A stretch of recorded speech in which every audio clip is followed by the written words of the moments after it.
So, hi guys, it's me again, Jam. So, marami pa rin sa inyo na nagtatanong how I prepare for my K1 visa, medical exam. Marami pa rin nag-PPM. So, ito yung ginawa ko months before my medical. So, kung gusto nyo din gawin, you can also try it.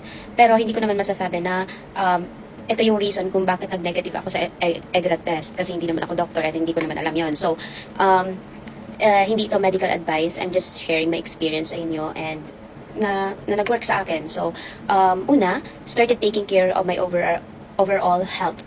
A month before my medical exam, I became more mindful of my health. Instead of waiting until the last minute, I focus on building healthy habits every day. Pero hindi naman ako every day nag-exercises before. May times lang nag-exercise ako, like at least twice a week, ganyan, something like that. And also, number two, I drank salabat with honey. Eto, sandali, papakita ko sa inyo. So, ito yung nakikita nyo sa videos ko na nag-drink ako ng ginger tea, ginger shot. So, ito yung iniinom ko, ginger tea na with honey. So, alam naman natin na ginger is known for its antioxidant and anti-inflammatory properties. So, nakakatulong siya para hindi yung makati or garalgal yung throat mo. And yan, nakaka-feel ka ng comfort when you're not feeling your best. So, and katulad din ng honey, nakaka-help din siya yan sa para wala kang ubo or sipon, something like that.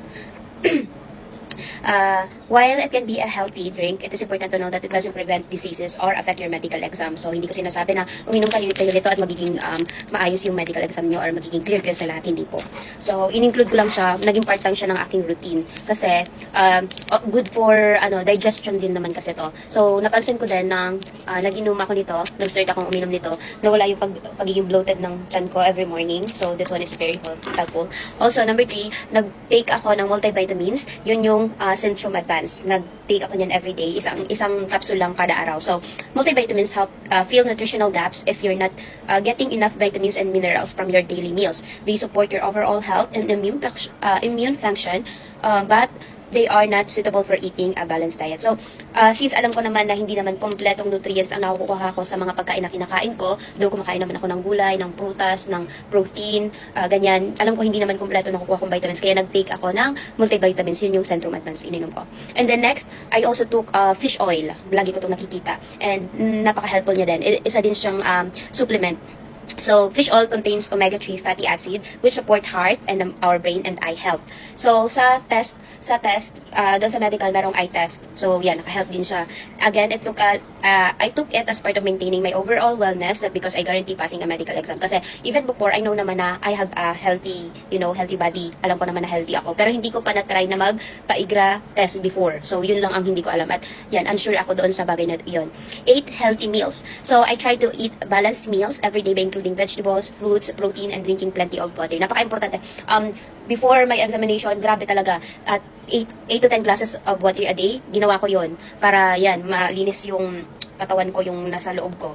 So, proper nutrition helps your body function at its best, especially if you're preparing for your medical test. So, nakaka-help siya. And then, next, prioritize sleep. Dapat matulog ng maaga, yan, something, magkaroon ng enough sleep. Huwag puyat ng puyat. So, para maging maayos din yung katawan nyo. And ma-prepare yung mental nyo, yung isip nyo para sa darating na appointment nyo sa medical. Also, pinaka-importante ito kasi nakaka-affect ito sa IGRA. Ito yung nagiging reason bakit nagiging sputum yung iba. So, avoid smoking and drinking alcohol. So, I don't smoke. Personally, I don't smoke. I don't drink alcohol and I'm not usually around people who smoke. Hindi ako napapaligiran ng mga taong nag-iinom at nagsisigarilyo. Habits, yung pag-iinom, hindi ko yan, hindi talaga ako yan, at hindi na niligarilyo. Pati sa family member, wala din. So, very helpful siya. Kasi yan yung nagkakos kung bakit nagkakaroon ng TB. Yan. So, also, ano pa yon? So, yeah, may nagtanong sa akin kung kumakain pa din daw ako ng fast food. So, yeah, kumakain pa din ako ng fast food bago ang aking medical, pero limit na lang siya, hindi na yung lagi-lagi. For example, isang beses lang sa loob ng 2 linggo or 3 linggo, something like that. And then, kinontrol ko talaga yung sarili ko na wag kumain ng street foods kasi 'di ba diyan yung nagkakakos na magkaroon ng hepatitis. So, yan, iniwasan ko talaga ang sarili ko na wag kumain ng ganyan. So, yeah. And napakasaya ko dahil nga naging clear yung medical ko and then negative ako sa EGRA test. So, yan.